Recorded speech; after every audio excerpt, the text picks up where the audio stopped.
So most people think the light painting shots require Photoshop or expensive studio gear. But tonight, we're gonna create all of this using just a couple affordable lights, one camera, and a model who has to stand painfully still.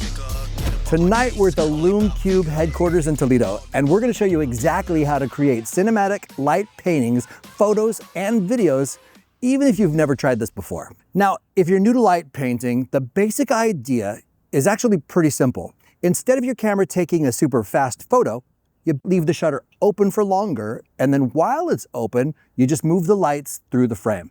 As the lights move, the camera records the entire movement, and it looks like glowing streaks. It's really cool. The trick is controlling what moves and what stays still. Because if Marissa moves too much while the shutter's open, she becomes like a ghost, which honestly still looks kind of cool, but that's not what we're going for. So tonight, I'm probably gonna shoot mostly around ISO 100, somewhere around f5.6 to f8, maybe higher, and shutter speeds between 1 and 4 seconds, depending on how dark it gets outside or where we decide to go. But the really important part is manual focus, because once it gets dark, the autofocus is gonna start hunting everywhere. So you really wanna lock your focus. So focus first, lock it in, and then we'll go. We're gonna start this one really simple. All we gotta do is get Marissa to stand really still while we move the lights behind her.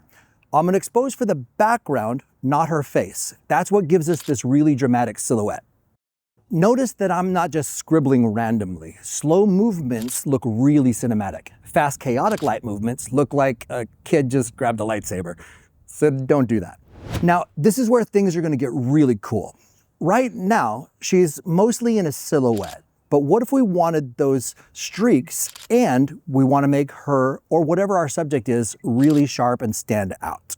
So while we move the lights behind her, we're going to grab another small light and just light up her face and get the exposure. You can use a small LED, another tube light. Honestly, you could even use your phone flashlight if you need to in a pinch. Anything is going to work. So that tiny burst of light freezes her face while the streaks continue around her. That's the trick. So now we're going to make things look super expensive. We're gonna take the light and we're gonna move it closer to the lens. The closer the light gets to the lens, the larger and softer that streak becomes. So this is one of the easiest ways to make inexpensive lights or any light you have look really cinematic. Now, one thing that makes these lights really fun and cool stylish is the RGB control. So instead of one solid streak, we can literally paint with color. And if we can get the water to reflect some of those colors, everything is suddenly gonna feel like a really cool sci-fi movie. So what we're gonna do is we're gonna change to one of the effects here. We'll probably try to use the loop effect so we can change the frequency up so it'll cycle through the colors really fast while we move the light. It's gonna be really cool.